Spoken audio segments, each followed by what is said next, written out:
loss is still there. Yes. It's not gonna disappear, Yes. right? So who's gonna pay for that? Who's gonna pay for that? Who's gonna pay for that? Ako na. Eto. Gusto mo? Ayan o. Hi, good day. Welcome to my channel. Another video and another vlog. Today, I'm going to share to you. Hindi siya usual na vlog ko, pero i-share ko na lang sa inyo yung bagong install namin na solar power system.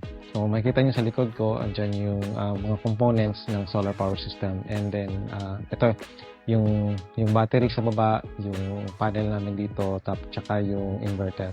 So, andun sa taas namin yung mga solar panels. So, papakita ko sa inyo yung from the scratch ng pag-install ng solar power namin.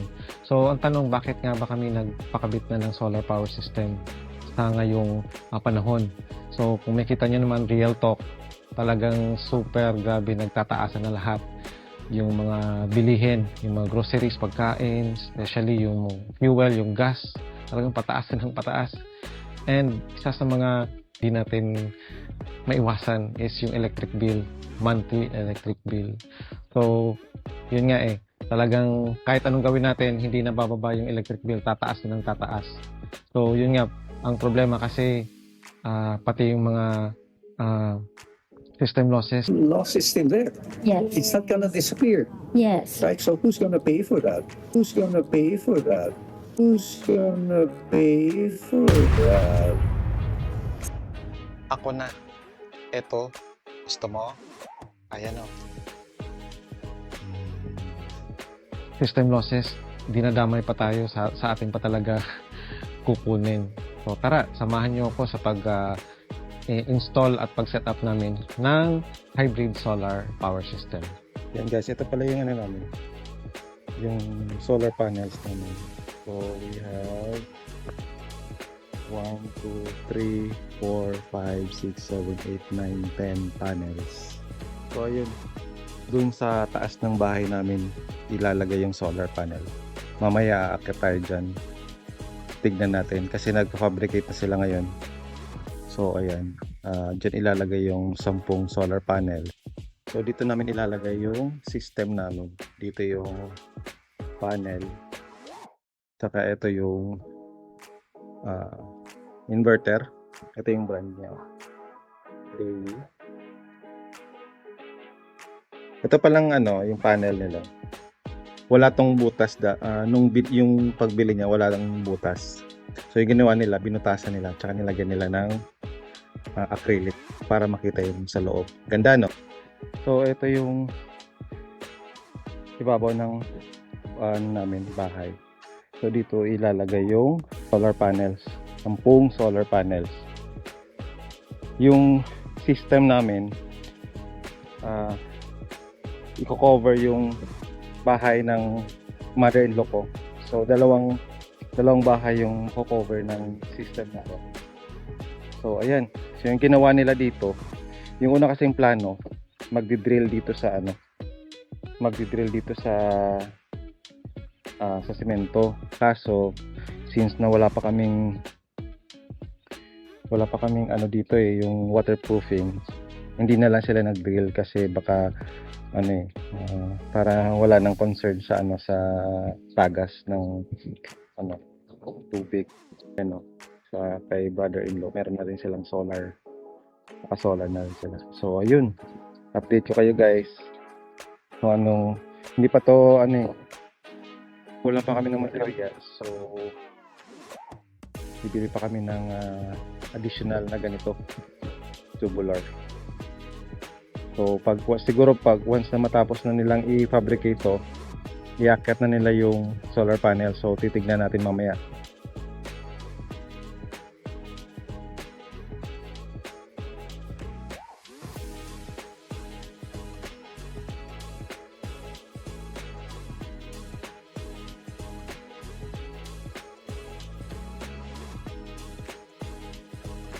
Ayan, nakikat na yung mga panel.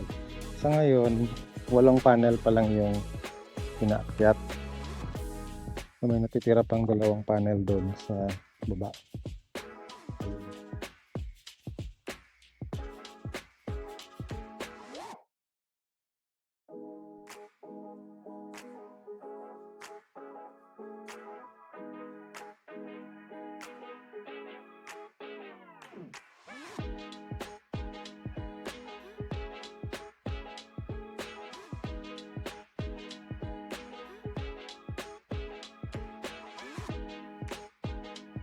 So, tapos na yung installation ng solar setup namin.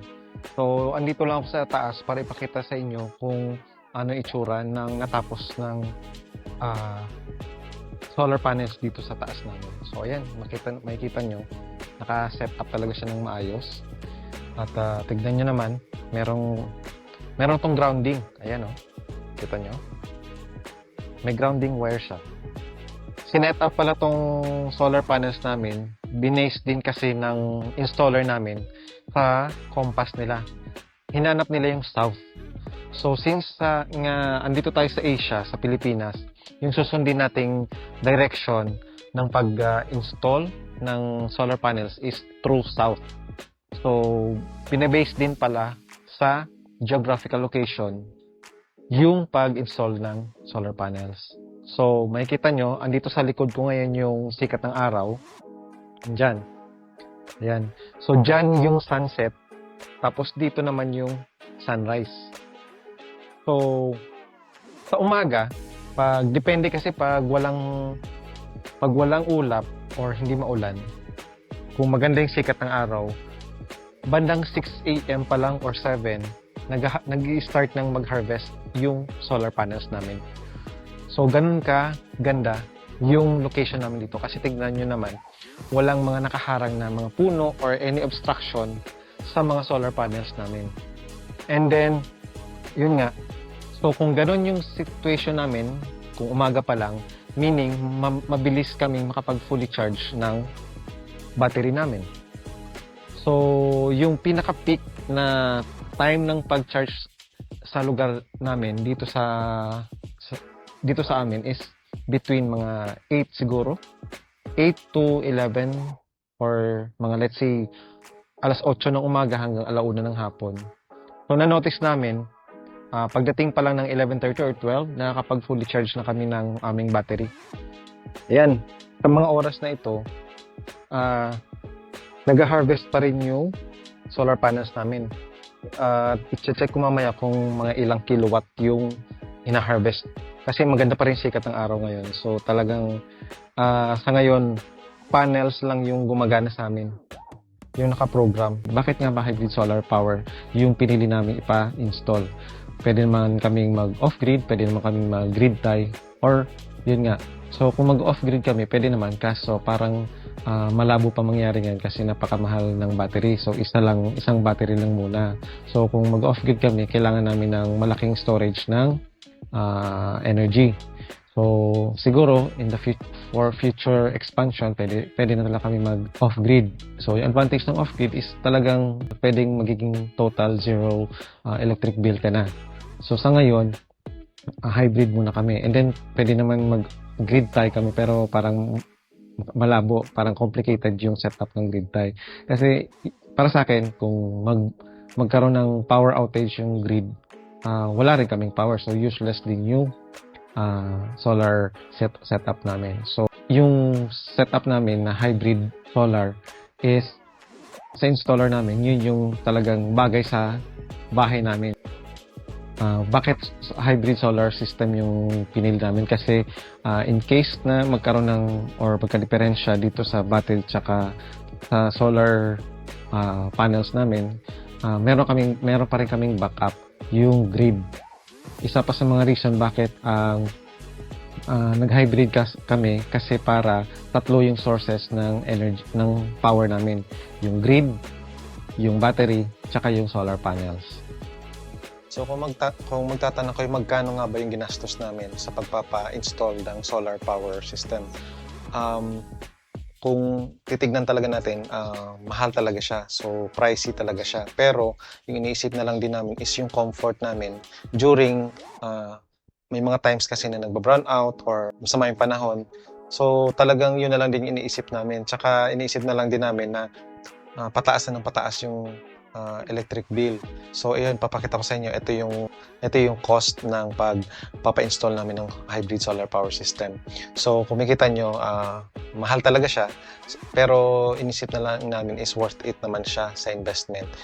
Ganito siya kamahal kasi meron kaming nakita nyo sa earlier part ng video, nagpa-install kami ng nag-fabricate din sila ng mga metal structure para malagay yung sa 10 solar panels sa itaas ng bahay namin. So talagang matibay yung pagkakagawa nila, pagka-fabricate.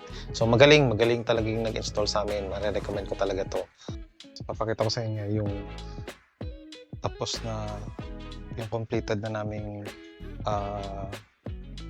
solar panel setup at naka-setup siya dito sa may pintulang namin. At makikita nyo ito, nilagyan namin ng ganito. Makikita nyo sa unang part ng video namin, wala siyang ganyan. So pinalagyan namin ng ganyan para hindi siya mabasa. Kasi open to dati. So yung una ko papakita sa inyo muna is yung itong panel. Ito yung setup ng panel namin. Yan, mga isolator. Yan. 3 isolator yan. Ito yata yung, hindi ko sure kung ito yung sa solar panel, sa battery, tsaka sa inverter. Tapos ito lang yung breaker niya. So, ang maganda dito, yung installer namin, makikita nyo, itong red na to. Ang tawag dito is heat aerosol fire extinguisher device. Kung magkaroon man ng init or magkaroon ng spark or magkasunog dito sa panel, mag-activate itong fire extinguisher natin. So, ang galing nga kasi may ganito pala. Kung makikita nyo, merong nilagay dito the LED strip. Mag-off yung LED strip na yan, meaning brown out sa grid. In-install din nila to kasi open to So umuulan. Pag umuulan, talagang basang-basa dito sa part na to. So since na itong dalawang to is IP65 naman, parang water resistant siya, okay lang. Pero yung talagang binabantay namin is yung battery. So nilagyan namin to ng plastic para for safety na rin. Pero hindi naman to nababasa talaga sa part na dito. Ayan. So ang next natin papakita itong inverter natin. So, meron tayong inverter dito na 6 kW yung capacity. Yan, touchscreen siya. So dito natin makikita yung monitor kung ano yung nangyayari sa system natin. Yan. So sa ngayon, 96% na yung charge na battery. Tapos yung hina-harvest ng solar panel, 2.83 kW. So ngayon naman, itong battery namin, ayan. Yung battery namin is 51.2 volts, 300 ampere hour, 15 kilowatt hour. Ayan, ito yung brand niya. So touchscreen din yan. Makikita mo rin yung monitor. Monitor mo rin yung lahat ng information ng battery. Yung temperature, kung ilang percent na yung charge niya. Ayan. Sa bahay pala namin, meron kami mga iba-ibang load. So, primarily, meron kaming 3 aircon, 2 1 horsepower na inverter at isang non-inverter na 0.7 kilowatt. At saka meron kaming 2 ref na inverter din, siguro mga less than 1 kilowatt din siya.